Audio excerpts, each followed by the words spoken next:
जय श्री कृष्ण, राधे राधे।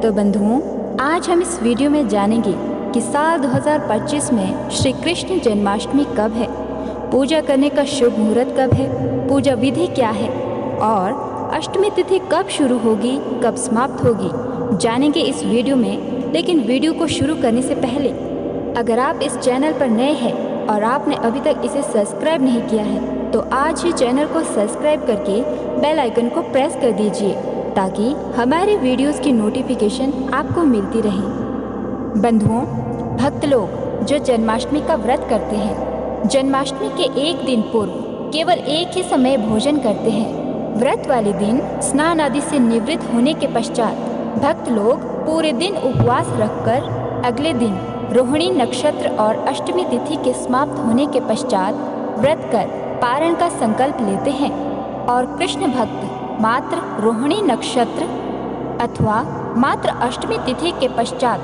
व्रत का पारण कर लेते हैं।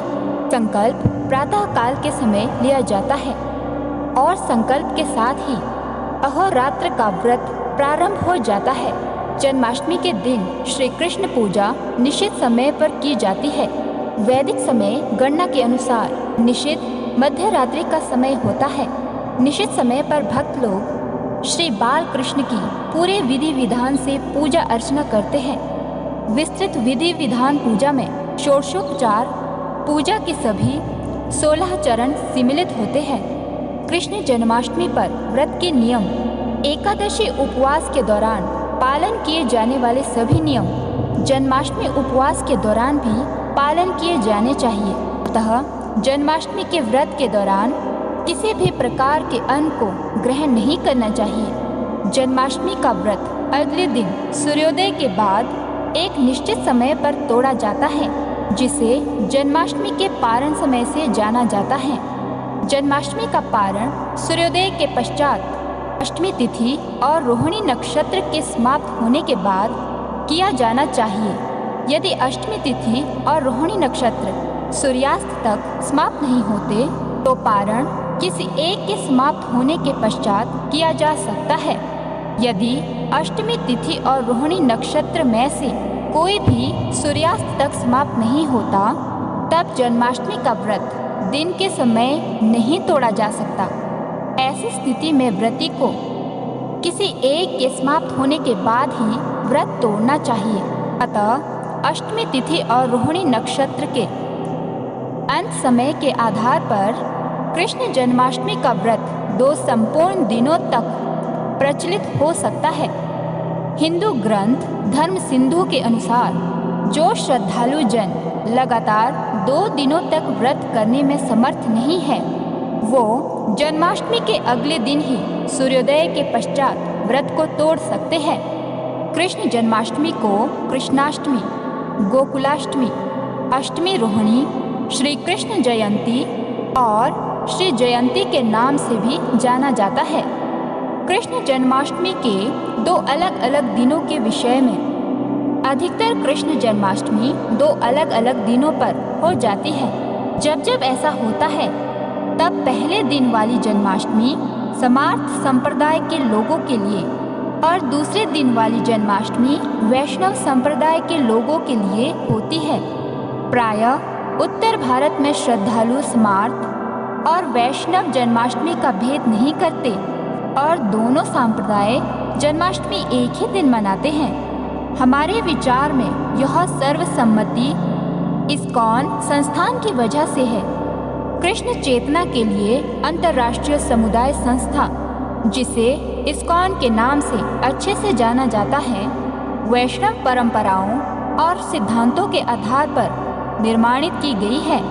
अतः इस्कॉन के ज्यादातर अनुयायी वैष्णव संप्रदाय के लोग होते हैं। जन्माष्टमी के दौरान किए जाने वाली श्री कृष्ण पूजा में यदि षोडशोपचार पूजा के 16 चरणों का समावेश हो तो उसे षोडशोपचार जन्माष्टमी पूजा विधि के रूप में जाना जाता है।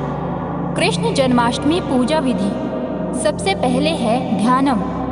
भगवान श्री कृष्ण का ध्यान पहले से अपने सम्मुख प्रतिष्ठित श्री कृष्ण की नवीन प्रतिमा में करें। दूसरा है आवाहनम।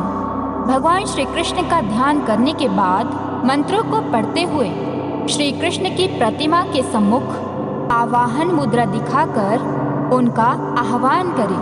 तीसरा है आसनम।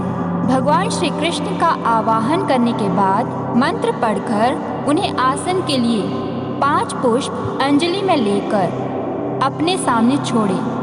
चौथा है पाद्य। भगवान श्री कृष्ण को आसन प्रदान करने के बाद मंत्र पढ़ते हुए पाद्य चरण धोने हेतु जल समर्पित करें। पांचवा है अर्घ्य। पाद्य समर्पण के बाद भगवान श्री कृष्ण को अर्घ्य शिर के अभिषेक हेतु जल समर्पित करें। छठा है आचमनियम।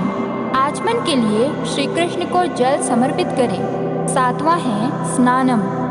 आचमन समर्पण के बाद श्री कृष्ण को जल से स्नान कराएं। आठवां है वस्त्र।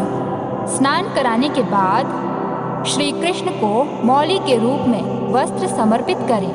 नौवां है यज्ञोपवीत।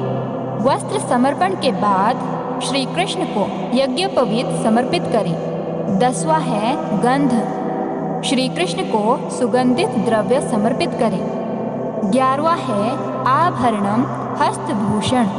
श्री कृष्ण के श्रृंगार के लिए आभूषण समर्पित करें। 12वां है नाना परिमल द्रव्य। श्री कृष्ण को विविध प्रकार के सुगंधित द्रव्य समर्पित करें। 13वां है पुष्प। श्री कृष्ण को पुष्प समर्पित करें। 14वां है अथ अंग पूजा।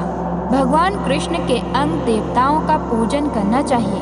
बाएं हाथ में चावल, पुष्प व चंदन लेकर प्रत्येक मंत्र का उच्चारण करते हुए दाहिने हाथ से श्री कृष्ण की मूर्ति के पास छोड़े। 15वां है धूप। श्री कृष्ण को धूप समर्पित करें। और 16वां है दीप, दीपम। श्री कृष्ण को दीप समर्पित करें। 17वां है नैवेद्य। श्री कृष्ण को नैवेद्य समर्पित करें। 18वां है तांबूलम। श्री कृष्ण को तांबूल पान सुपारी के साथ समर्पित करें। 19 है दक्षिणा। श्री कृष्ण को दक्षिणा समर्पित करें। 20 है महानिराजन। श्री कृष्ण को निराजन आरती समर्पित करें। 21 है प्रदक्षिणा। अब श्री कृष्ण की प्रदक्षिणा बाएं से दाएं ओर की परिक्रमा के साथ मंत्र पढ़ते हुए श्री कृष्ण को फूल समर्पित करें। 23 है नमस्कार। श्री कृष्ण को नमस्कार करें। और 24 है क्षमापन। पूजा के दौरान हुई किसी ज्ञात अज्ञात भूल के लिए श्री कृष्ण से क्षमा प्रार्थना करें। अब जान लेते हैं पूजा व पारण का शुभ मुहूर्त।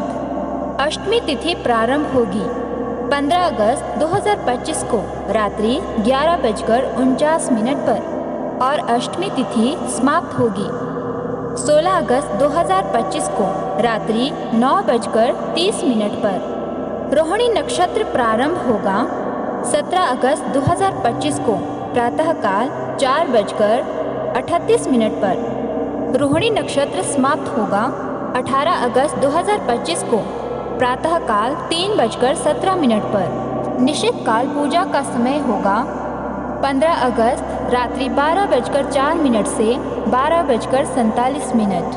व्रत के पारण का समय होगा 16 अगस्त रात्रि 9:34 के बाद। इस्कॉन के भी पारण का समय होगा 17 अगस्त 2025 को सुबह 5:51 के बाद। तो बंधुओं, ये थी कृष्ण जन्माष्टमी की संपूर्ण जानकारी। मिलते हैं अगले वीडियो में। तब तक राधे राधे।